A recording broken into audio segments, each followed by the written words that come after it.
Namaste. How's it going? I find postures where we lie down on the bellies or the prone ones relaxing. They have a way of releasing tension in the spine and the hips, and they calm the brain. And I would normally start my practice that way. On my belly and rubbing through the shoulders, do some circular ones before I transition to traditional techniques. So for today, I'd like to share with you that drill I do. So if you can practice this sequence, aside from your mat, add a little bit more cushioning for your body since we will be rolling and rubbing through our joints so they remain light. Maybe just folded blanket. This is just my folded blanket. I just make them in a way that it adds a little bit more of that cushioning. Okay, now on the belly, in the position of the Advasana. All right, so you can rest the forehead down the ground and the arms relax by your side. All right, so I will be turning the head so I can keep instructing you, and my microphone doesn't get in the way of my voice. Good, and then here just relax. If the head is heavy on the center, you might periodically change and turn over one shoulder. Like this. And then just breathe. Each time you inhale, feel the pressure of the breath. Opens the lungs, the back of the shoulders, and all the way down to your abdomen and the hips. And as you exhale, like your body weight pours, like you become twice as heavy. Like you're melting to the ground, like the muscles separate from the bones. And you may allow that gentle sigh of tension to exit through your lips.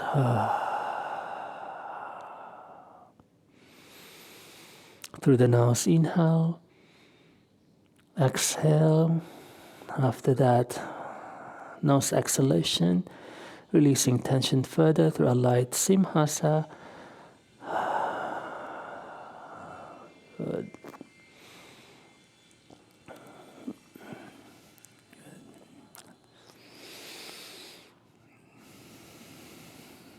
All right, so remain relaxed. We're going to transition our arms forward so we can use the forearms or the arms to cushion the head, and then folding the knees. And then let your knees circle around. Good. And then to breathe this one.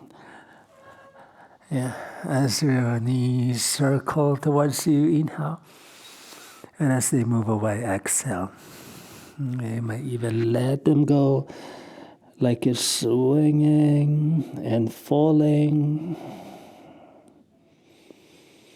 Tracing bigger circles as the joints of the knees start to open up. Good.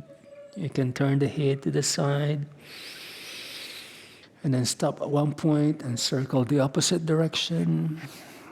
Okay.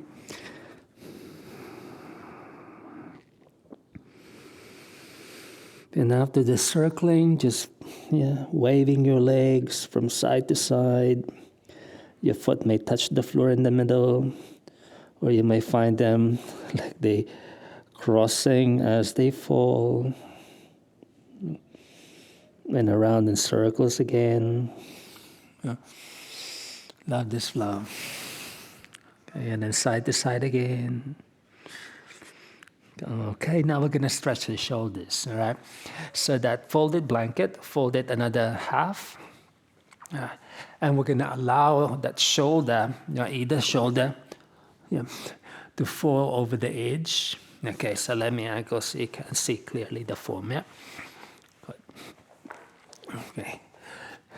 So the shoulder down, but the rest of your chest remain elevated with that cushion. All right, with that hand open, we're going to press with the spare hand and flip over that shoulder. And what the cushion does, it gives more height and space so you can rub in and out of the shoulder. Yeah, so this is already like adding chest stretch, shoulder stretch into your practice. And at the same time, you're twisting the spine around already. Okay?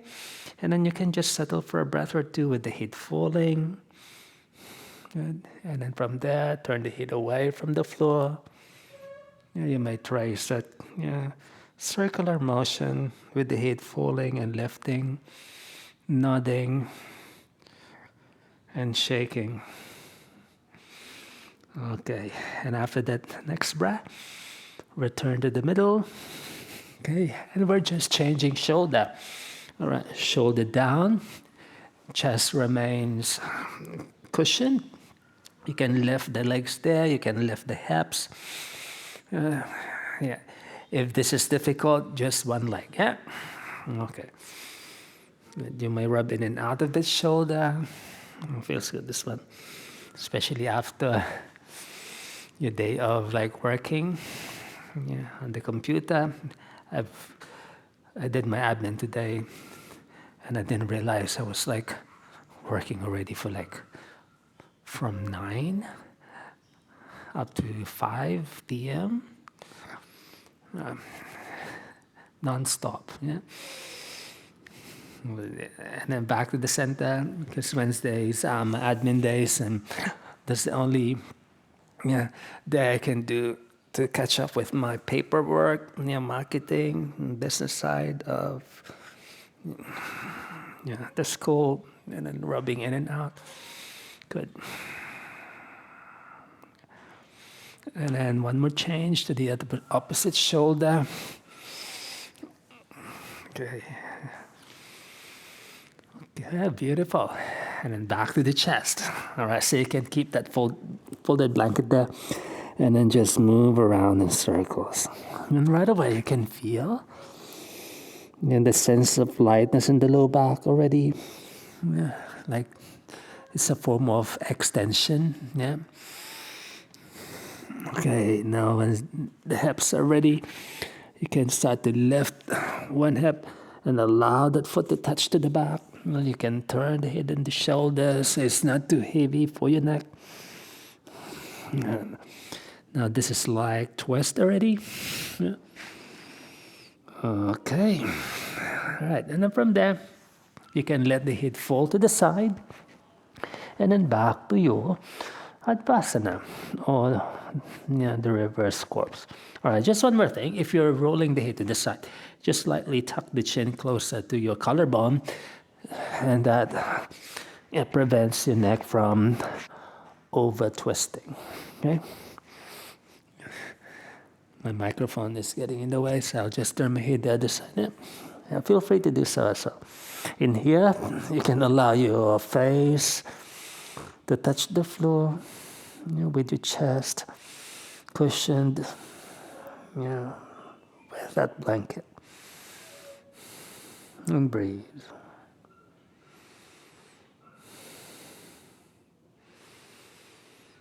Maybe between 1 and 3 minutes before you seemingly flow and rub the joints.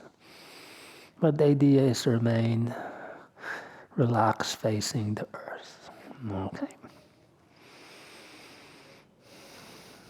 Beautiful. Okay.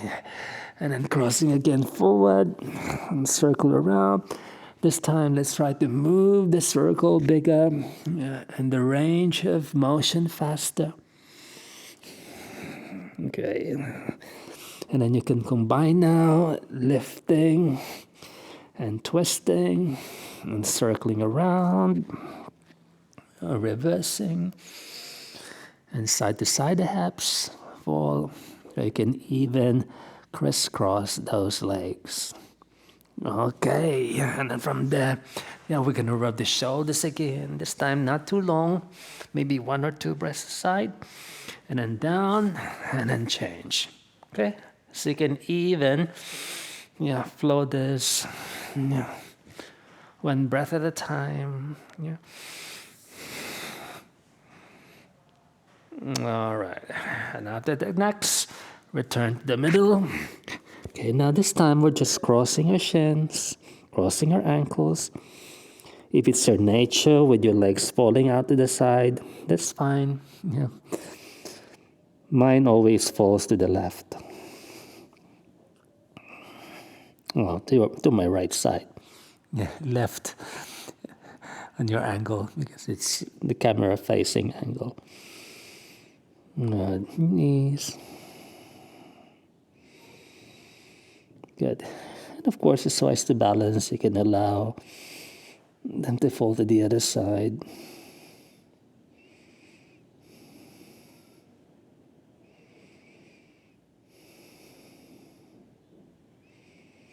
Or maybe towards the center as well. Yeah, but for me, it's not perfectly center. Every time I attempt to do the center, my lower back compensates. So somehow, I'm angling to the side, which is lighter for me. Beautiful. All right. Good. Hands beside the chest now, and the forehead relax on the ground. And you can rub the shoulders around like this. Beautiful. Okay. And then we're just going to lightly push away. Yeah, like your upward facing dog, but not too strict upward dog. Like you keep rubbing and rolling. And then that blanket, yeah, can help you create more, I say, mobility. Yeah, because you're using the smooth surface of the blanket in rubbing forward and upwards. All right, good. And then we'll just break the cycle by doing kneeling. So knees on the ground, and extend your hips backwards as your spine rolls forward. Okay, and chest. All right, and then let the head touch the ground. Okay, now this is also another form of like prone, not really prone, but the head is facing the floor. Yeah. And then this has a way of releasing tension in the occipital part of the brain. That's why balasana and forward bends, they have a way of relaxing the mind, calming the nervous system, and then releases tension, yeah, of the optic muscles and the back of the brain.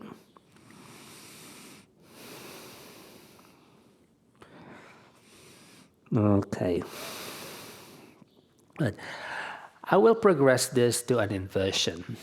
And normally I would do this as well. Yeah, so if you're just starting with your practice, just a simple downward facing dog and then alternate the legs. Yeah, maybe after like 3 or 4 per leg, you go back to your knees and do your child's pose. All right, let's do that actually. Huh?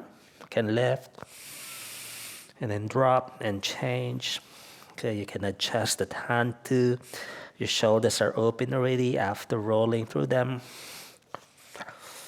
Good, and then easy, match in place. All right, so you can repeat the child's pose and then stay for another minute and do those alternate leg lift again. Yeah, but if you are able, yeah, you might try and progress this to the Shirsasana. Okay, now let me just get this microphone wire out of my face. Okay. Good. If you're doing the Shirsasana, all right, walking your feet forward and then just placing that head lightly down so you're not pressing to the head, rather clear the shoulders off the ground and then your arm bones move towards the hips as you lift your legs upwards. Okay. Good. And then you may reposition your arms and shoulders in the neck. All right, shoulders towards your front side, away from the buttocks, and then clear the shoulders off, yeah, by pushing away, so you're not putting the weight onto your head. Mostly upper back strength here, so you can breathe.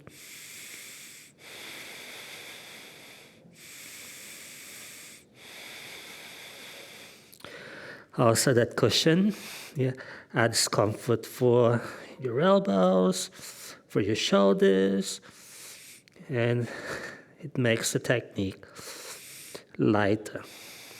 Yeah, can we do a couple more breaths?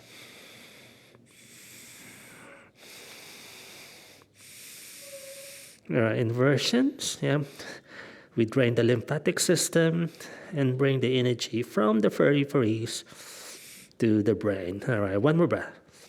All right, and then coming down with care and control, and lightly touch the ground.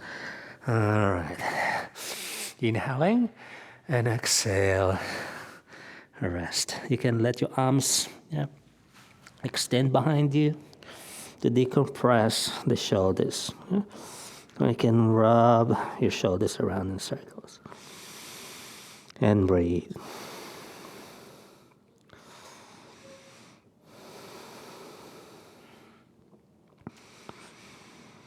Beautiful. All right, and then from there, hands reach forward. Good. Just sit to the floor. Good.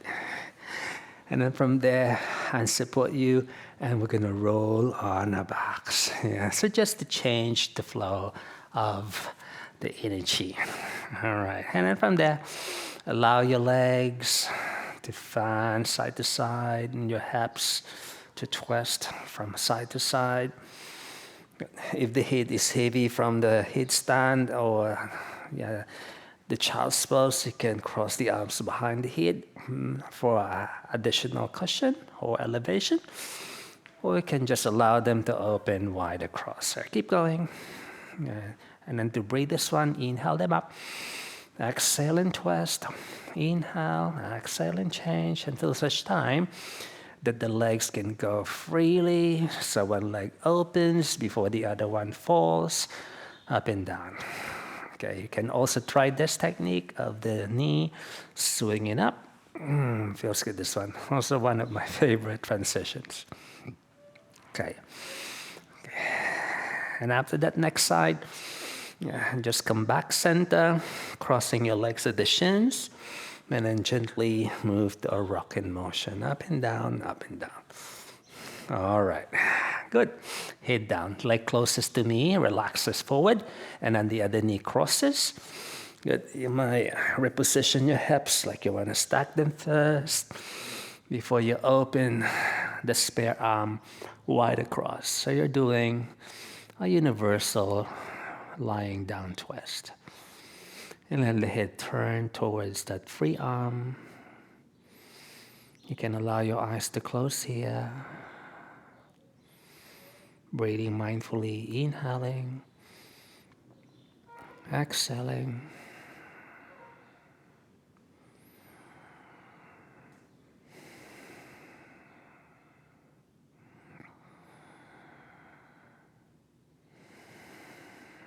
Right, mindful breathing is important, especially when you're holding the asana longer,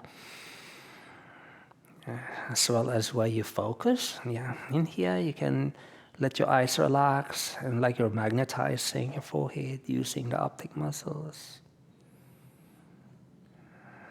All right, so keeping this knee bent and just turn over. So just like you're flipping on your belly again. So we're back on the prone, okay? But this time, one knee is bent to the side. Okay, and then the other leg, circles, And that arm can adjust to the shoulder. Good, good. And circling, moving side to side. Okay. What I also do here is I will have that blanket again to height, and I will allow that knee to fall over the bottom edge of the blanket. So I have this clearance, and what it does, it allows the knee and the joints surrounding the knee to open more as I circle that leg around.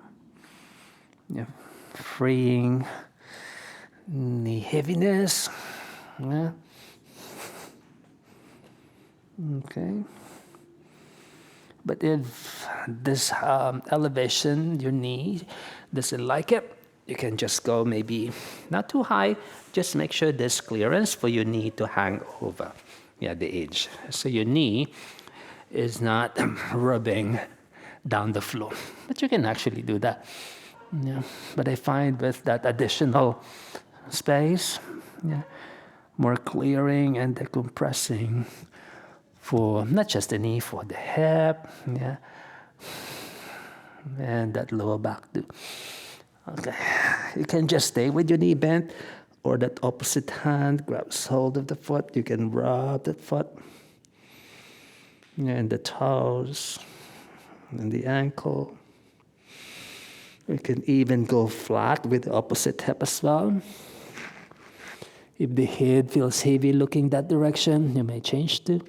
You can place the forehead down the ground. Actually, with the forehead down, yeah, it's calming. So try that.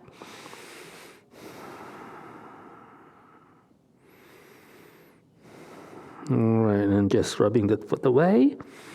Good. And then from there, both knees now hang over that space. I'll try and make it higher if you like this space. Suits me lighter. Without them, we're head the other way. You see, the knees are free. Yeah. You can enjoy the mobility of your hips too. Moving around in circles.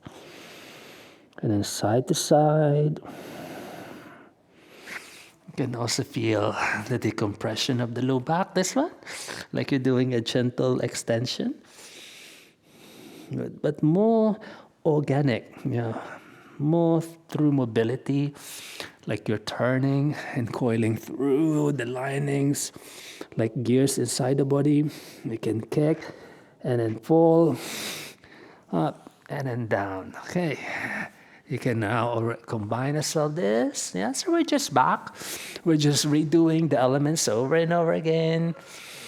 But hopefully you're experiencing deeper sensations, to the point that you can kneel both sides already and reach for the bind. All right, and come back to the chest. Good. And change. Yeah. If holding the posture longer strains the shoulder, you can just go and rub from side to side. Beautiful. All right. And then release. Circle again. As before. Okay, you can cross and then stay there for a few rounds. Mindful breathing. You can rub the tongue around the mouth.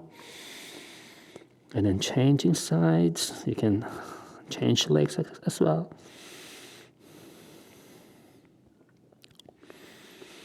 Beautiful. Okay. Release. Okay, now press. Unroll that blanket. Okay, and open up. Good. What I also do, sometimes, is I will let, my toes and then my ankle, rub over that height. See? And then that I could use that additional space in coiling in and out, not just through the joints of the feet, but also by creating more space so I can lift longer and more open in the extension. All right, and from there, transitioning to kneeling. So if you notice, it's just the same. We're just going deeper and deeper. And hips to the back. And the spine to the front. Okay, easy. You may stay 1 or 2 breaths with the arms extending forwards. And then a few more behind you.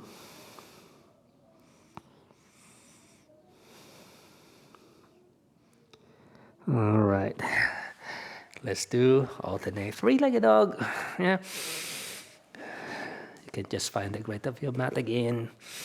Lifting one leg and the other one up and down, up and down.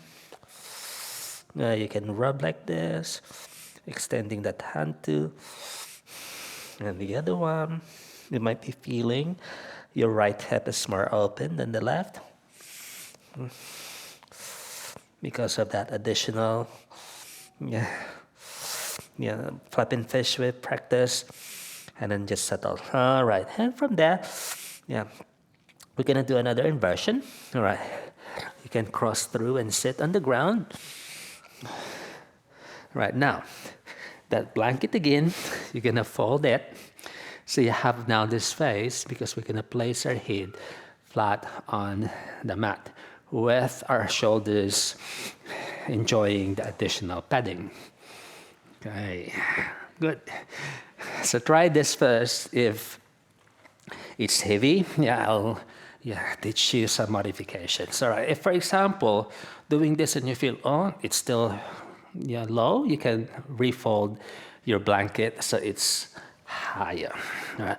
What's important is that there's this enough cushion for most of your shoulder blades to relax. Because if you're too narrow, that could strain the neck. And if you're too high, that also could strain the neck. So for me, I think this is ideal. And this like wide padding as well. So the whole of my shoulders are down there. And then the head, and there's this healthy gap between the back of the neck, the back of the head, as well as the shoulders. Okay, now you can start with this first, As always, this one, side to side, and then you can swing the leg higher now. You can also reach over the head, and then that spare hand grabs hold of the foot, and rubbing the tongue around. And so this is now the mudra part, na energy, or channeling our energy to the higher brain centers. Okay, you can use the hand to rub in and out of the hip joint. And then this now where I utilize my tongue. Okay, and then opening one leg out to the side and reaching over. If this is heavy, always, you have the choice to use a strap. A strap could be what? Your belt, could be your towel, something to support you while you build your openness and flexibility. Okay. There's another one transition that I always do.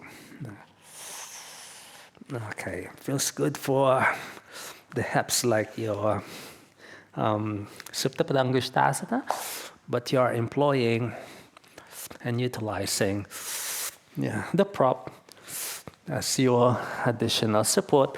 And in here, we're also adding some hip mobility component. Oh, I love this one.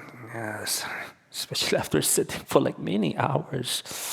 The hip flexor tend to tighten. Not only that, because you're thinking, you're planning. All right. And you're writing.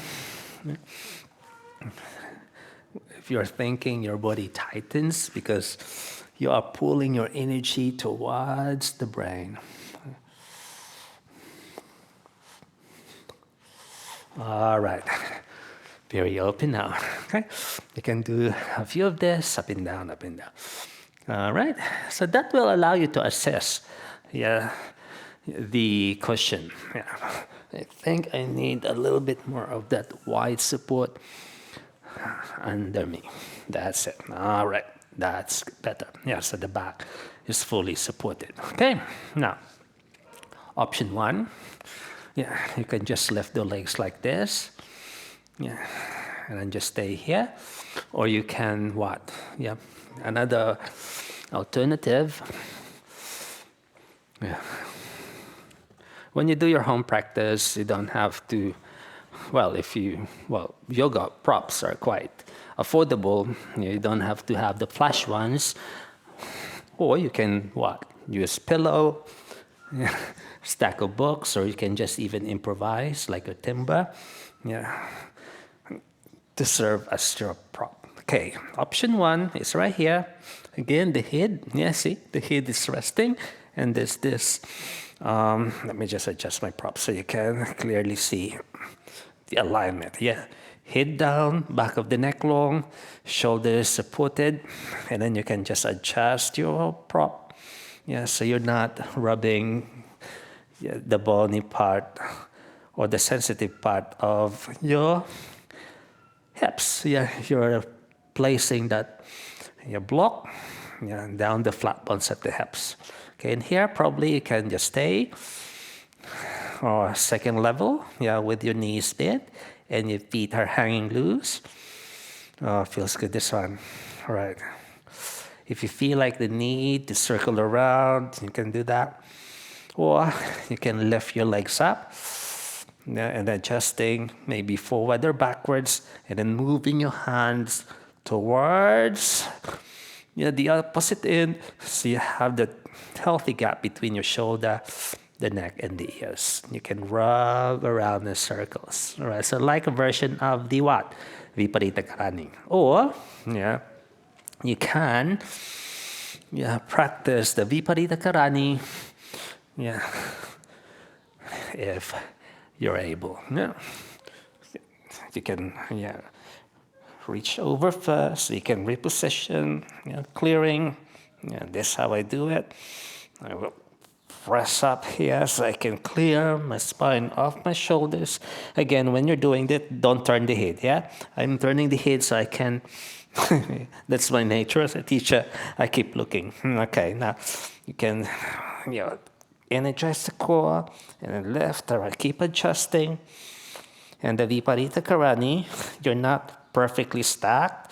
It's not like the shoulder stand that you are forming a long line. In the Viparita, you're like angled to about 45 degrees. Good. And here, you can allow the head to relax with that space supporting your neck. This is quite manageable. Even if you are transitioning from a beginner's practice to your intermediate asana program. All right, you can allow your eyes to alternate between closing and lightly opening, like a hypnotic experience. Okay, breathe through it. All right, and then from there, you can roll your hips further up and back towards your face, but you're not rounding the back. Okay, and sometimes I would do this too, to stretch the shoulder in the position of the halasana, and with that blanket under your shoulders, there's no pressure in the neck and your brain. Okay. All right. Okay. And then from there, rolling back. You can lift the head as you roll to the ground. All right. And release. Beautiful. All right. You can fan to side. Rubbing the tongue around the mouth. Okay. Crossing, swinging up and down. Good.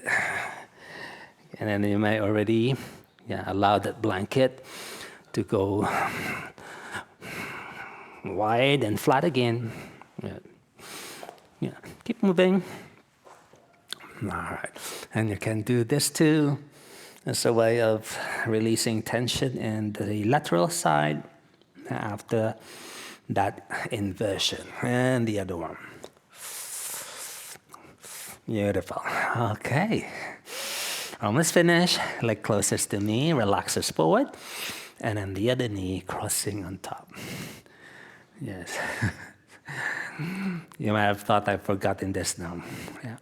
That's how I practice. I'm not very symmetrical, or very lateral, that I just change from one position to the next, changing from one side to the next. In between, I flow, because that's how I feel the energy move inside. It crawls in and out like gears, and I just follow that natural movement of the breath, of the energy, of the joints, and even our minds.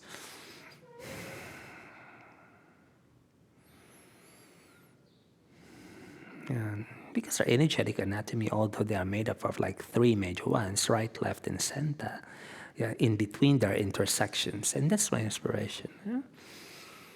All right, now keeping this leg bent, and then just flip over on your tummy again, and it's the position again of the flipping fish. Okay, so you can do that elevation again, so the head can rest, and bend that leg and circle around. Okay. Yeah, you can lightly swim that foot around. Okay, keep going. I'll try to add for space for my knee. Because after this lesson, I'll be progressing to my deeper ones, and the back bend, hip openness, same. Those the techniques I share with you and guided lessons. But this one, we've not tackled intensively. So this is like actually a workshop of the sequence.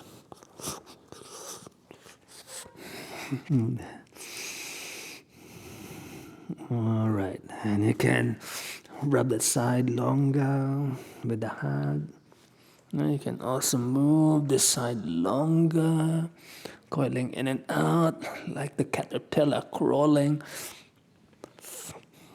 Okay, you can rub in and out of that hip and settle.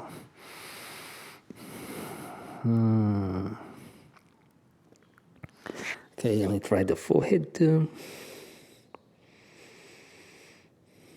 Good. And release the leg. Okay, our knees hang over the edge, over the end for more freedom, and our knees. Good. So our practice today, yeah, you don't have to acquire those props. Yeah, well, my props are quite affordable. Yeah, but blanket, yeah, strap, belts, necktie, the serve as your block, you know, books, timber. Yeah, you can even do what? Pillows. Yeah, but I prefer the sturdy ones. Because yoga blocks, yeah, it's a good investment because you can use that, well, for example, in supporting you, yeah, as I've showed you the halasana, the viparita karani, and also when you're learning your transitions to the downward dog, to your forward jump, yeah, many things. Okay, and then from there, yeah, shifting forward and curling upwards. Okay, and glide it through. Okay, and do your downward dog. Okay, easy marching dog, lifting to alternate. Okay, and also, yeah, if you are choosing your blanket, yeah, make sure it's not slippery. So these are like, yeah, threaded ones. Yeah, I found well, one of the shops here, and it's suited for like grip. Yeah, so it's like a mat actually. Yeah. Up and then just march in place. Bend and stretch, and a few side to side as well.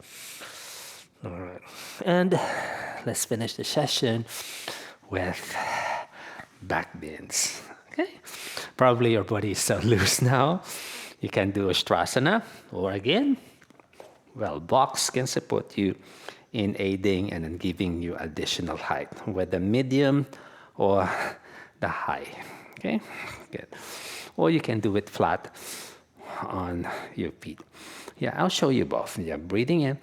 And I've given so many tutorials on this position, the Ustrasana.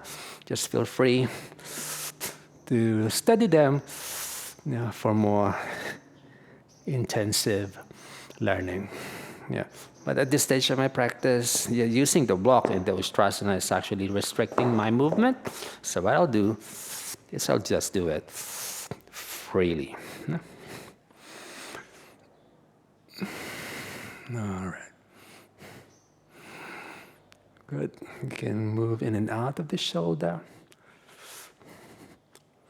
You can rub forward, side to side, and settle for a few more breaths.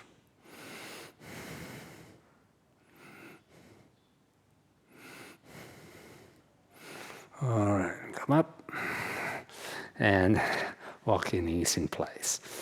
And you can rub from side to side. Awesome. Good. Good. Downward dog. Good. And alternate your downward facing dog. All right. Nice and complete practice. Good. Many alternatives, to suit your needs, your purpose, your level, how you feel for the day, and then I will just flow once here. All right, and come back to the floor, and then you can kneel, cross, and sit. Or, well, this is another benefit of having the yoga block. If your program for the day is about strength and then building your power, you can do that too. Yeah, so good investment. Yeah, and affordable. You can find